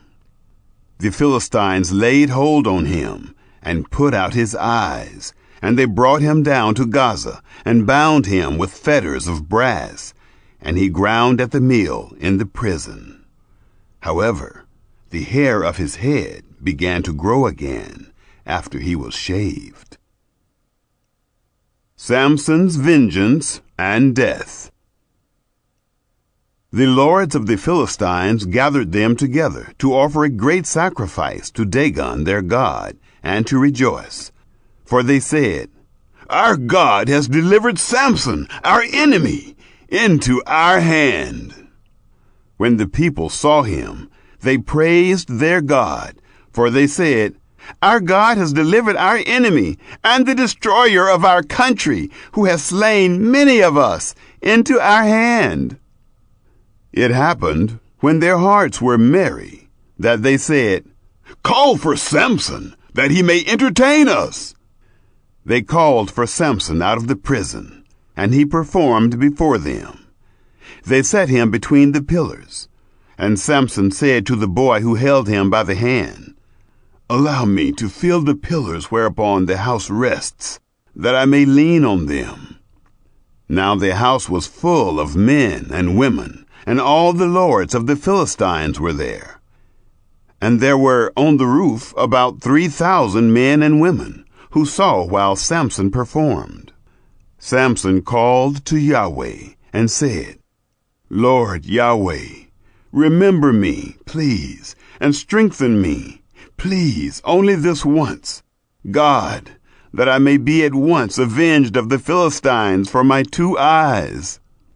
Samson took hold of the two middle pillars on which the house rested, and leaned on them, the one with his right hand, and the other with his left. Samson said, "Let me die with the Philistines!" He bowed himself with all his might, and the house fell on the lords, and on all the people who were therein. So the dead that he killed at his death were more than those who he killed in his life. Then his brothers and all the house of his father came down, and took him, and brought him up, and buried him between Zorah and Eshtaol, in the burial site of Manoah, his father. He judged Israel 20 years. Chapter 17. Micah's Idolatry. There was a man of the hill country of Ephraim, whose name was Micah. He said to his mother, "The 1,100 pieces of silver that were taken from you, about which you uttered a curse, and also spoke it in my ears, behold, the silver is with me. I took it." His mother said, "Blessed be my son of Yahweh." He restored the 1,100 pieces of silver to his mother, and his mother said, "I most certainly dedicate the silver to Yahweh from my hand for my son, to make an engraved image and a molten image. Now therefore I will restore it to you." When he restored the money to his mother took 200 pieces of silver and gave them to the founder, who made of it an engraved image and a molten image. And it was in the house of Micah. The man Micah had a house of gods, and he made an ephod and teraphim, and consecrated one of his sons, who became his priest. In those days there was no king in Israel. Every man did that which was right in his own eyes. There was a young man out of Bethlehem, Judah, of the family of Judah, who was a Levite, and he lived there. The man departed out of the city, out of Bethlehem, Judah, to live where he could find a place. And he came to the hill country of Ephraim, to the house of Micah, as he traveled. Micah said to him, "Where did you come from?" He said to him, "I am a Levite of Bethlehem, Judah, and I am looking for a place to live." Micah said to him, "Dwell with me, and be to me a father and a priest, and I will give you 10 pieces of silver per year, a suit of clothing, and your food." So the Levite went in. The Levite was content to dwell with the man, and the young man was to him as one of his sons. Micah consecrated the Levite, and the young man became his priest, and was in the house of Micah. Then Micah said, "Now know I that Yahweh will do good to me, since I have a Levite as my priest." Chapter 18. The Danites settle in Laish. In those days there was no king in Israel, and in those days the tribe of the Danites sought them an inheritance to dwell in. For to that day their inheritance had not fallen to them among the tribes of Israel. The children of Dan sent of their family 5 men from their whole number, men of valor, from Zorah and from Eshtaol, to spy out the land and to search it. And they said to them, "Go, explore the land." They came to the hill country of Ephraim, to the house of Micah, and lodged there. When they were by the house of Micah, they knew the voice of the young man, the Levite, and they turned aside there, and said to him, "Who brought you here? What do you do in this place? What do you have here?" He said to them, "Thus and thus has Micah dealt with me, and he has hired me, and I am become his priest." They said to him, "Please ask counsel of God, that we may know whether our way which we go shall be prosperous." The priest said to them, "Go in peace. Your way in which you go is before Yahweh. Then the 5 men departed, and came to Laish, and saw the people who were therein, how they lived in security, in the way of the Sidonians, quiet and secure. For there was none in the land possessing authority, that might put them to shame in anything. And they were far from the Sidonians, and had no dealings with any man.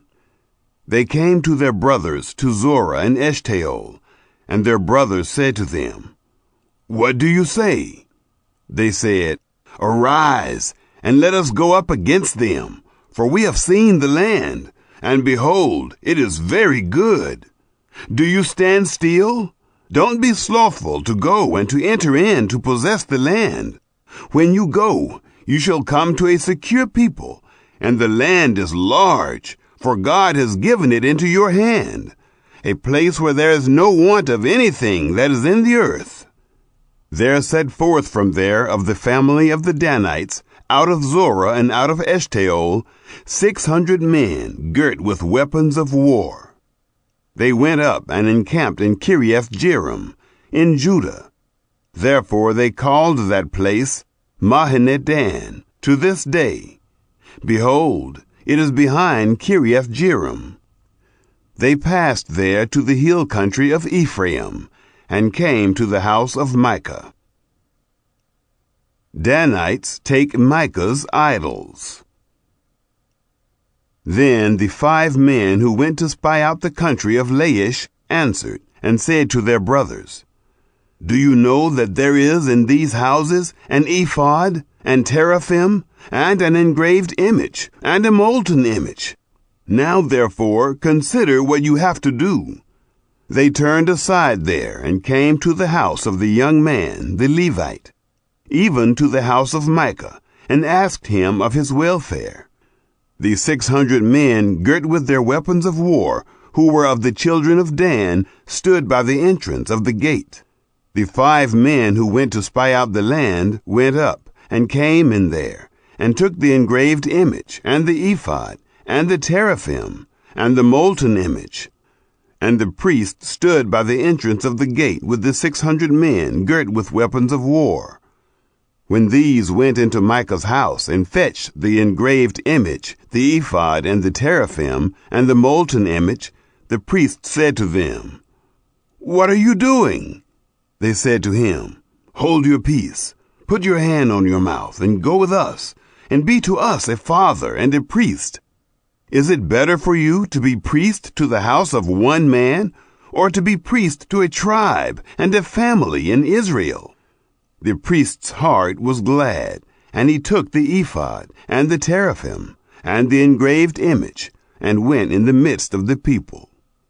So they turned and departed, and put the little ones and the livestock and the goods before them.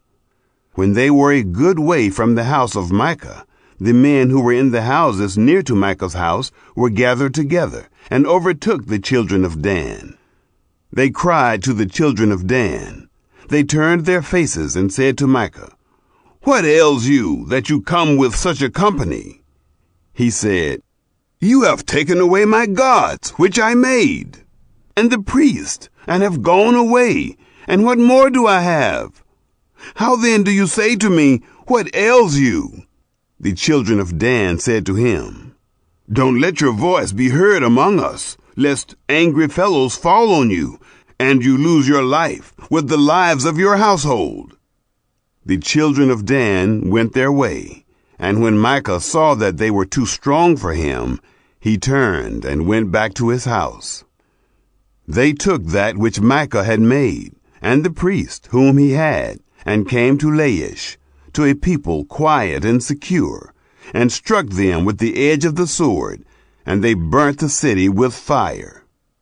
There was no deliverer, because it was far from Sidon, and they had no dealings with any man, and it was in the valley that lies by Beth-rehob. They built the city, and lived therein.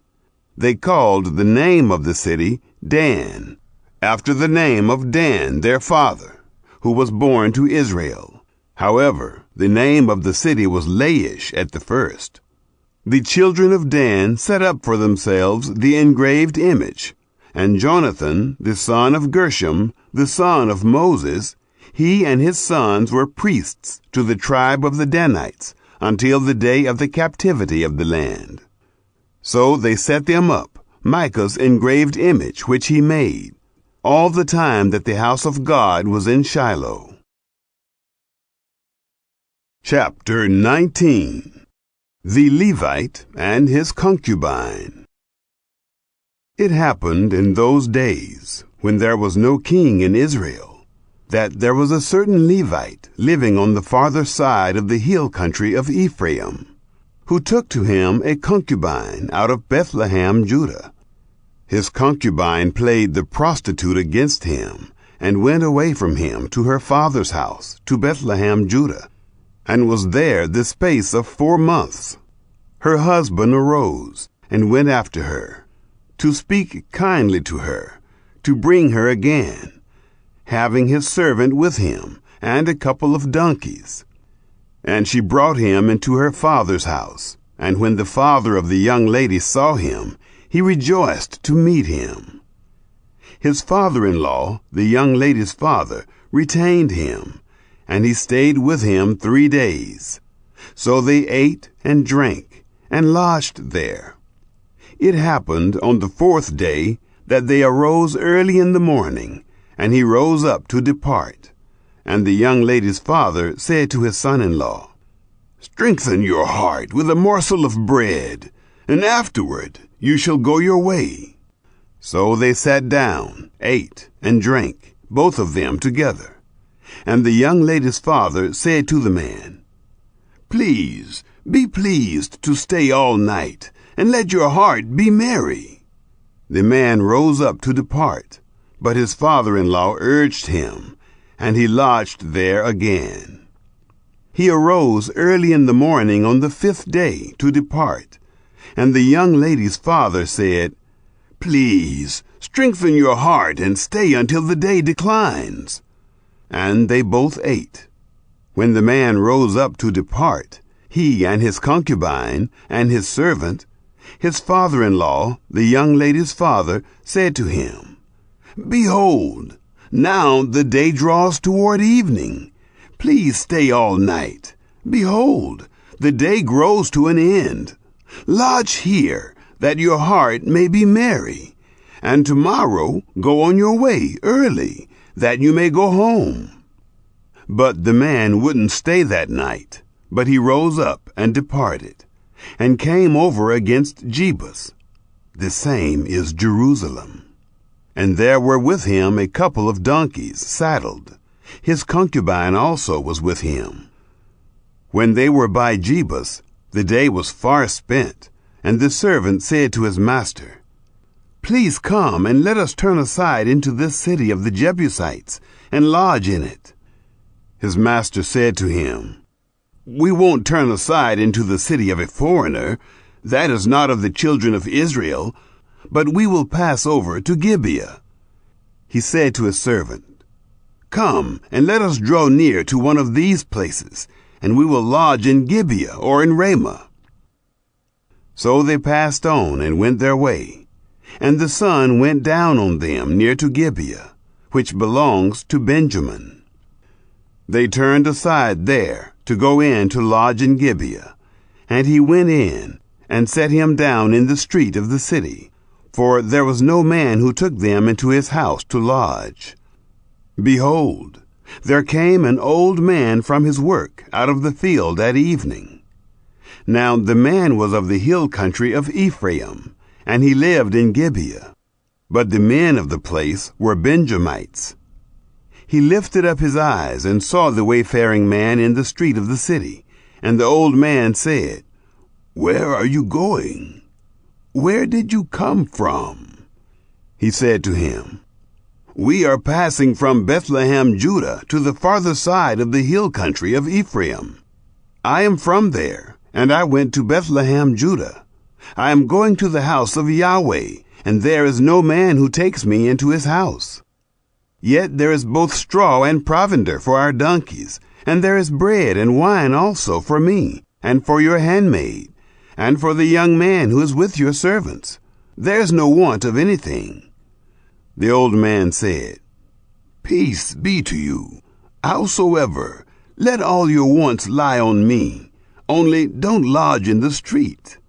So he brought him into his house, and gave the donkeys fodder, and they washed their feet, and ate and drank. Gibeah's crime. As they were making their hearts merry, behold, the men of the city, certain base fellows, surrounded the house, beating at the door.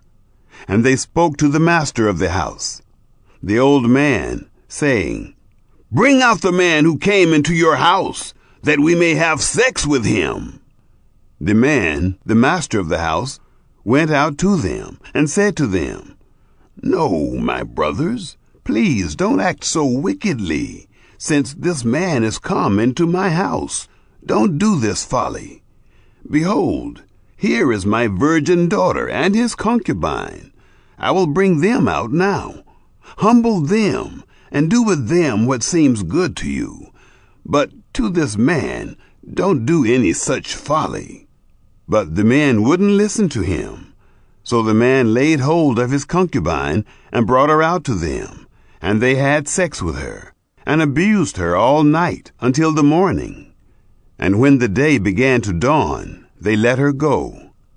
Then came the woman in the dawning of the day, and fell down at the door of the man's house where her lord was, until it was light. Her lord rose up in the morning, and opened the doors of the house, and went out to go his way. And behold, the woman, his concubine, was fallen down at the door of the house, with her hands on the threshold. He said to her, "Get up, and let us be going." But no one answered. Then he took her up on the donkey, and the man rose up and went to his place. When he was come into his house, he took a knife, and laid hold on his concubine, and divided her, limb by limb, into 12 pieces, and sent her throughout all the borders of Israel. It was so that all who saw it said, "There was no such deed done, nor seen, from the day that the children of Israel came up out of the land of Egypt to this day. Consider it, take counsel, and speak." Chapter 20. The Decree of the Assembly. Then all the children of Israel went out, and the congregation was assembled as one man, from Dan even to Beersheba, with the land of Gilead, to Yahweh at Mizpah. The chiefs of all the people, even of all the tribes of Israel, presented themselves in the assembly of the people of God, 400,000 footmen who drew sword. Now the children of Benjamin heard that the children of Israel had gone up to Mizpah. The children of Israel said, "Tell us, how did this wickedness happen?" The Levite, the husband of the woman who was murdered, answered, "I came into Gibeah that belongs to Benjamin, I and my concubine, to lodge. The men of Gibeah rose against me, and surrounded the house by night. They thought to have slain me, and they forced my concubine, and she is dead. I took my concubine, and cut her in pieces, and sent her throughout all the country of the inheritance of Israel. For they have committed lewdness and folly in Israel. Behold, you children of Israel, all of you, give here your advice and counsel." All the people arose as one man, saying, "We will not any of us go to his tent, neither will we any of us turn to his house. But now this is the thing which we will do to Gibeah. We will go up against it by lot, and we will take 10 men of 100 throughout all the tribes of Israel, and 100 of 1,000, and 1,000 out of 10,000, to get food for the people, that they may do, when they come to Gibeah of Benjamin, according to all the folly that they have worked in Israel." So all the men of Israel were gathered against the city, knit together as one man. The tribes of Israel sent men through all the tribe of Benjamin, saying, "What wickedness is this that has happened among you? Now therefore, deliver up the men, the base fellows, who are in Gibeah, that we may put them to death, and put away evil from Israel." But Benjamin would not listen to the voice of their brothers, the children of Israel. The children of Benjamin gathered themselves together out of the cities to Gibeah, to go out to battle against the children of Israel. The children of Benjamin were numbered on that day out of the cities 26,000 men who drew the sword, besides the inhabitants of Gibeah, who were numbered 700 chosen men. Among all this people there were 700 chosen men left-handed. Everyone could sling stones at a hairbreadth and not miss. The men of Israel, besides Benjamin, were numbered 400,000 men who drew sword. All these were men of war. Civil war against Benjamin. The children of Israel arose and went up to Bethel and asked counsel of God. And they said, "Who shall go up for us first to battle against the children of Benjamin?" Yahweh said, "Judah shall go up first." The children of Israel rose up in the morning and encamped against Gibeah. The men of Israel went out to battle against Benjamin, and the men of Israel set the battle in array against them at Gibeah. The children of Benjamin came forth out of Gibeah, and destroyed down to the ground of the Israelites on that day 22,000 men. The people, the men of Israel, encouraged themselves and set the battle again in array in the place where they set themselves in array the first day. The children of Israel went up and wept before Yahweh until evening, and they asked of Yahweh, saying, "Shall I again draw near to battle against the children of Benjamin, my brother?" Yahweh said, "Go up against him." Defeat of the Benjamites. The children of Israel came near against the children of Benjamin the second day. Benjamin went forth against them out of Gibeah the second day, and destroyed down to the ground of the children of Israel again 18,000 men. All these drew the sword. Then all the children of Israel and all the people went up and came to Bethel, and wept, and sat there before Yahweh, and fasted that day until evening.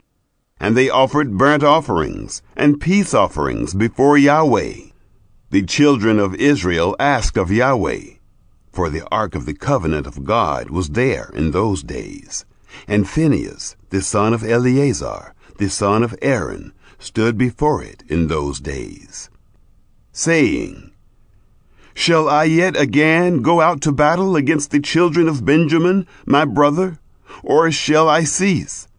Yahweh said, "Go up, for tomorrow I will deliver him into your hand." Israel set ambushes all around Gibeah. The children of Israel went up against the children of Benjamin on the third day, and set themselves in array against Gibeah, as at other times. The children of Benjamin went out against the people, and were drawn away from the city. And they began to strike and kill of the people, as at other times, in the highways, of which one goes up to Bethel, and the other to Gibeah, in the field, about 30 men of Israel. The children of Benjamin said, "They are struck down before us, as at the first." But the children of Israel said, "Let us flee, and draw them away from the city, to the highways." All the men of Israel rose up out of their place, and set themselves in array at Baal Tamar, and the ambushers of Israel broke forth out of their place, even out of Maareh-Geba. There came over against Gibeah 10,000 chosen men out of all Israel, and the battle was severe, but they didn't know that evil was close on them. Yahweh struck Benjamin before Israel, And the children of Israel destroyed of Benjamin that day 25,100 men. All these drew the sword. So the children of Benjamin saw that they were struck, for the men of Israel gave place to Benjamin, because they trusted the ambushers whom they had set against Gibeah. The ambushers harried and rushed on Gibeah, and the ambushers drew themselves along and struck all the city with the edge of the sword. Now the appointed sign between the men of Israel and the ambushers was that they should make a great cloud of smoke rise up out of the city. The men of Israel turned in the battle, and Benjamin began to strike and kill of the men of Israel about 30 persons. For they said, "Surely they are struck down before us, as in the first battle." But when the cloud began to arise up out of the city in a pillar of smoke, the Benjamites looked behind them, and behold, the whole of the city went up in smoke to the sky. The men of Israel turned, and the men of Benjamin were dismayed, for they saw that evil had come on them. Therefore they turned their backs before the men of Israel to the way of the wilderness. But the battle followed hard after them, and those who came out of the cities destroyed them in its midst. They surrounded the Benjamites, chased them, and trod them down at their resting place, as far as over against Gibeah toward the sunrise. There fell of Benjamin 18,000 men. All these were men of valor. They turned and fled toward the wilderness, to the rock of Rimmon, and they gleaned of them in the highways 5,000 men, and followed hard after them to get them, and struck of them 2,000 men. So that all who fell that day of Benjamin were 25,000 men who drew the sword. All these were men of valor. But 600 men turned and fled toward the wilderness, to the rock of Rimmon, and stayed in the rock of Rimmon 4 months. The men of Israel turned again on the children of Benjamin, and struck them with the edge of the sword, both the entire city and the livestock, and all that they found. Moreover, all the cities which they found they set on fire. Chapter 21. Mourning the tribe of Benjamin. Now the men of Israel had sworn in Mizpah, saying, "There shall not any of us give his daughter to Benjamin as wife." The people came to Bethel, and sat there until evening before God, and lifted up their voices, and wept severely. They said, "Yahweh, the God of Israel, why has this happened in Israel, that there should be today one tribe lacking in Israel?" It happened on the next day that the people rose early, and built there an altar, and offered burnt offerings and peace offerings. The children of Israel said, "Who is there among all the tribes of Israel who didn't come up in the assembly to Yahweh?" For they had made a great oath concerning him who didn't come up to Yahweh to Mizpah, saying, "He shall surely be put to death." The children of Israel grieved for Benjamin their brother, and said, "There is one tribe cut off from Israel this day. How shall we provide wives for those who remain, since we have sworn by Yahweh that we will not give them of our daughters to wives?" Provision for Benjamin's survival. They said, "What one is there of the tribes of Israel who didn't come up to Yahweh to Mizpah?" Behold, there came none to the camp from Jabesh Gilead to the assembly. For when the people were numbered, behold, there were none of the inhabitants of Jabesh Gilead there. The congregation sent there 12,000 men of the most valiant, and commanded them, saying, "Go, and strike the inhabitants of Jabesh Gilead with the edge of the sword, with the women and the little ones. This is the thing that you shall do. You shall utterly destroy every male, and every woman who has lain with a man. They found among the inhabitants of Jabesh-Gilead 400 young virgins who had not known man by lying with him. And they brought them to the camp to Shiloh, which is in the land of Canaan. The whole congregation sent and spoke to the children of Benjamin, who were in the rock of Rimmon, and proclaimed peace to them. Benjamin returned at that time, and they gave them the women whom they had saved alive of the women of Jabesh-Gilead. And yet so, they weren't enough for them. The people grieved for Benjamin, because that Yahweh had made a breach in the tribes of Israel.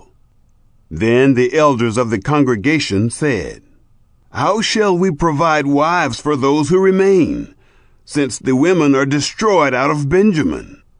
They said, "There must be an inheritance for those who are escaped of Benjamin, that a tribe not be blotted out from Israel. However, we may not give them wives of our daughters, for the children of Israel had sworn, saying, 'Cursed is he who gives a wife to Benjamin.'" They said, "Behold, there is a feast of Yahweh from year to year in Shiloh, which is on the north of Bethel, on the east side of the highway that goes up from Bethel to Shechem, and on the south of Lebonah." They commanded the children of Benjamin, saying, "Go and lie in wait in the vineyards, and see, and behold, if the daughters of Shiloh come out to dance in the dances, then come out of the vineyards, and each man catch his wife of the daughters of Shiloh, and go to the land of Benjamin. It shall be, when their fathers or their brothers come to complain to us, that we will say to them, 'Grant them graciously to us, because we didn't take for each man his wife in battle, neither did you give them to them. Otherwise you would now be guilty.'" The children of Benjamin did so, and took them wives, according to their number, of those who danced, whom they carried off. They went and returned to their inheritance, built the cities, and lived in them. The children of Israel departed there at that time, every man to his tribe and to his family. And they went out from there, every man to his inheritance. In those days there was no king in Israel. Every man did that which was right in his own eyes.